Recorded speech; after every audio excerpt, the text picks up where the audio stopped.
شیعہ سے اختلافات کی بنیادی وجہ۔ اس موضوع پر علامہ ضیاء الرحمن فاروقی رحمۃ اللہ علیہ جامعہ خیر و مدارس ملتان میں خطاب فرما رہے ہیں، سماعت فرمائیں۔ شکریہ۔ میرے بھائیوں، شیعہ کے بارے میں علماء کے فتاوی یہ کوئی نئی بات نہیں۔ مولانا حق نواز شہید نے شیعہ کو سٹیج پر، چوراہوں پر، بازاروں میں، پارکوں میں کھلے عام کافر کہا، اور اس پر ان کے پاس بڑے وزنی دلائل تھے، اور شیعہ کو کھلے عام کافر کہنا یہ ان کی عظیمت تھی۔ انہوں نے کوئی نیا کام نہیں کیا تھا کہ بھئی انہوں نے اس طبقے کو کافر کہا ہو جو کافر نہ ہو۔ شیعہ کا کفر اللہ کے قرآن سے ثابت ہے۔ میرے اساتذہ یہاں تشریف فرما ہے، حضرت امام مالک رحمۃ اللہ علیہ نے شیعہ کو مطلقاً کافر لکھا، اور دلیل کے طور پر قرآن کی وہی آیت پیش کی جو حضرت قاری عبد اللطیف صاحب نے ابھی تلاوت فرمائی، لیغیظ بہم الکفار۔ اس آیت کی روشنی میں امام مالک رحمۃ اللہ علیہ نے شیعہ کے کفر کا اعلان کیا،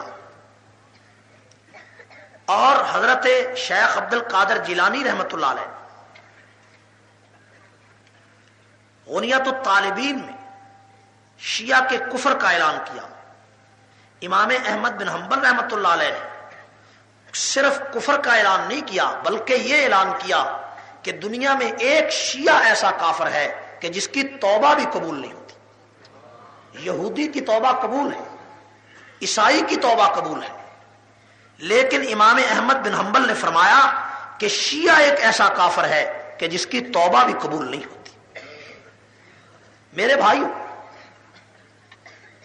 امام ابن تیمیہ شیخ الاسلام امام ابن تیمیہ رحمۃ اللہ علیہ ایک بڑی بے مثال کتاب منہاج السنہ لکھی، جس کی 4 جلدیں۔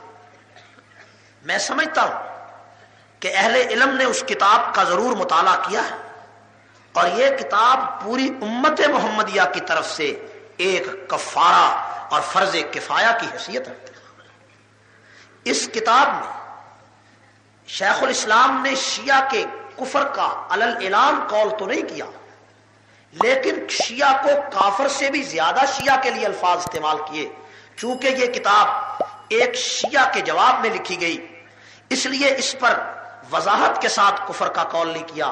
لیکن امام ابن تیمیہ کی وہ کتاب جس کا نام الصارم المسلول علی شاتم الرسول، اس میں کھلے عام شیعہ کے کفر کا اعلان کیا، شیعہ کو مرتد و منافق لکھا۔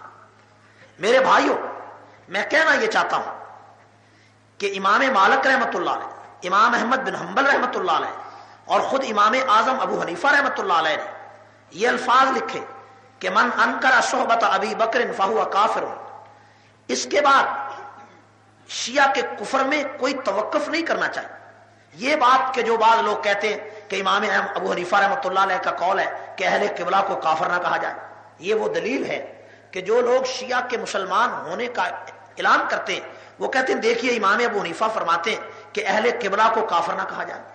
لیکن میرے ان بھائیوں کو یہ نہیں پتا کہ اہل قبلہ کی اصطلاح جو اسلام میں رائج ہے وہ کن کے لیے ہے، اس کا کیا مطلب ہے۔ اگر اہل قبلہ کا سے علل اطلاق مراد ہو کہ جو خانہ کعبہ کی طرف منہ کر کے نماز پڑھے یا خانہ کعبہ کو اپنا قبلہ اور مرجع اور ماوا سمجھے، تو پھر میں ان سے سوال کرنا چاہتا ہوں کہ ابو جہل اور ابو لہب کا قبلہ کون سا تھا؟ ابو جہل اور ابو لہب کا قبلہ بھی یہی خانہ کعبہ تھا، وہ اسی کا طواف کیا کرتے تھے۔ آپ کتابوں کا مطالعہ کریں تو اہل قبلہ کی یہ اصطلاح نہیں ہے۔ اہل قبلہ کی اصطلاح وہی ہے جس کا قول امام ابن تیمیہ نے کیا کہ اعلم ان المراد باہل القبلۃ الذین اتفقوا ما ہوا من ضروریات الدین، کہ وہ لوگ جو ضروریات دین کا پر اتفاق کرے وہ اہل قبلہ، لیکن شیعہ ایک ایسا کافر ہے کہ جو ضروریات دین کا منکر ہے۔ اور ایک دو باتیں میں تمہید کے طور پر ضرور عرض کر کے اپنی تقریر شروع کرتا ہوں۔ میرے بھائیوں، یہ اہل قبلہ کی بات یہ بھی کوئی وزنی دلیل نہیں۔ قادیانیوں کو جو لوگ کافر کہتے ہیں ان کی مخالفت بھی یہی بات کہہ کر کی گئی کہ قادیانی بھی اہل قبلہ، آپ ان کو کیوں کافر کہتے ہیں؟ اس پر بھی علماء نے دلائل دی۔ تو یہ کوئی بات نہیں۔ امام ابن تیمیہ کے بعد حضرت مجدد الفسانی رحمت اللہ علیہ وہ شخصیت ہے کہ جس نے رد الرفضہ نامی کتاب لکھ کر کھلے عام شیعہ کے کفر کا اعلان کیا۔ شاہ ولی اللہ رحمت اللہ علیہ نے ازالۃ الخفا میں شیعہ کے کفر کا اعلان کیا اور شیعہ کو ختم نبوت کا منکر قرار دیا۔ ایک جگہ نہیں، 12 جگہ پر شاہ ولی اللہ رحمت اللہ علیہ نے شیعہ کو ختم نبوت کا منکر لکھا اور اپنی آخری وصیت میں کہا کہ دنیا میں جو بھی شخص میری بات ماننے والا ہے میں اس کو وصیت کرتا ہوں کہ شیعہ کو کبھی مسلمان نہ کہا جائے، اس لیے کہ شیعہ ختم نبوت کا منکر۔ اور وہ خواب بھی فیوز الحرمین میں شاہ ولی اللہ رحمت اللہ علیہ کا آج بھی موجود ہے کہ وہ فرماتے ہیں کہ میں نے خواب میں رسول اللہ صلی اللہ علیہ وسلم کی زیارت کی اور میں نے پوچھا یا رسول اللہ صلی اللہ علیہ وسلم شیعہ کے بارے میں آپ کا کیا خیال ہے؟ تو حضور نے جواب میں فرمایا کہ شیعہ کو سمجھنے کے لیے شیعہ کا عقیدہ امامت پڑھ لینا کافی ہے۔ تو شاہ صاحب کہتے ہیں کہ اگلے دن میں نے اثر نو شیعہ کے عقیدہ امامت کا مطالعہ کیا تو میں اس نتیجے پر پہنچا کہ شیعہ ختم نبوت کا بہت بڑا دشمن ہے، اس کا ختم نبوت پر ایک لمحے کے لیے بھی ایمان نہیں۔ تو اب آپ فیصلہ کریں کہ ختم نبوت پر جس کا ایمان نہ ہو وہ مسلمان ہے؟ آپ کی مصلحت ہو سکتی ہے، مثال کے طور پر آپ نے ووٹ لینا ہو تو آپ مصلحتاً شیعہ کو کافر نہ کہیں۔ مثال کے طور پر آپ کی سیاست نہیں چمکتی تو آپ نے شیعہ سے تعلق رکھنا ہو، آپ شیعہ کو مسلمان کہیں۔ یا آپ خدا نہ خواستہ اتنے بزدل ہوں کہ آپ یہ سمجھے کہ جس طرح شیعہ لوگ لوگوں کو مار رہے ہیں ہمیں کوئی مار دے گا تو یہ اور بات ہے۔ یا شیعہ سے ڈر کر یا شیعہ کی ہیٹ لسٹ پر نہ آئیں، یا ووٹ لینے ہو یا سیاسی مصلحت ہو یا سیاست کی دکانداری ہو، یہ اور بات ہے۔ لیکن دلائل کی دنیا میں، دلائل اور افکار کی دنیا میں، براہین کی دنیا میں پوری دنیا کا کوئی عالم اس دعوے کو رد نہیں کر سکتا کہ شیعہ کائنات کا بدترین کافر ہے۔ اور اگر اس بارے میں کچھ تذبذب تھا تو اس مرد قلندر نے اس تذبذب کو دور کیا جس کو مفکر اسلام حضرت مولانا منظور احمد نعمانی کہا جاتا ہے، جس نے شیعہ کے خلاف امت مسلمہ کے تمام طبقات کا فتویٰ شائع کر کے اس ابہام کو بھی دور کر دیا۔ میرے بھائیوں، ایک اور بات میں آپ سے کہنا چاہتا ہوں کہ شیعہ کے کفر کے بارے میں شروع سے جو وجوہات کفر بیان کی گئی ان کی وجہ سے شیعہ کا کفر پردہ اخفا میں رہا۔ شیعہ کے کفر کی وجوہات میں سب سے بڑی وجہ یہ بیان کی گئی کہ شیعہ شیخین کے منکر، شیعہ ابو بکر اور عمر کے منکر ہے، یہ وجہ بیان کی گئی۔ یہی وہ وجہ ہے کہ جس کی وجہ سے شیعہ تکیے کی چادر لے کر مختلف مقامات پر، مثال کے طور پر شیعہ نے ہر دور کے مسلمان بادشاہ کے دربار میں جا کر کہا کہ ہم مسلمان ہیں۔ بھئی تم ابو بکر کو عمر کو نہیں مانتے؟ انہوں نے کہا جی مانتے ہیں، ہم حضرت علی سے بعد ان کا درجہ مانتے ہیں، بس بات ختم ہو گئی۔ لیکن شیعہ کے جو اصل کفریہ عقائد ان کے علاوہ تھے ان پر پردہ ڈالا گیا۔ کیوں؟ معلومات کی کمی کی وجہ سے یا شیعہ کے تقیہ کی وجہ سے۔ شیعہ کے کفر کی اصل وجوہات کو اگر شروع سے ظاہر کر دیا جاتا تو شیعہ دنیا کے کسی دور میں 1400 سال کے کسی عہد اور قرن میں اور کسی جگ میں اور کسی دور حکومت میں کسی بادشاہ کے دربار میں مسلمان قرار نہ پاتا، اور شیعہ کی حیثیت بھی اسی طرح ہوتی جو آج عیسائیوں کی ہے، یہودیوں کی ہے، ہندوؤں کی ہے اور سکھوں کی۔ لیکن وجہ کفر یہ بیان نہیں کیا گیا کہ صحابہ کی تکفیر اور گالی کے علاوہ اور بھی ان کا کوئی کفری عقیدہ۔ میرے بھائیوں، ایک اور بات کہتا ہوں تمہید کے طور پر کہ شیعہ جو ہے سیاسی بنیاد پر اگر آپ اس کو دیکھیں تو دنیا کا کون سا دور ہے؟ ایک تو یہ ہے کہ حضرت حسین کو شہید کرنے والے شیعہ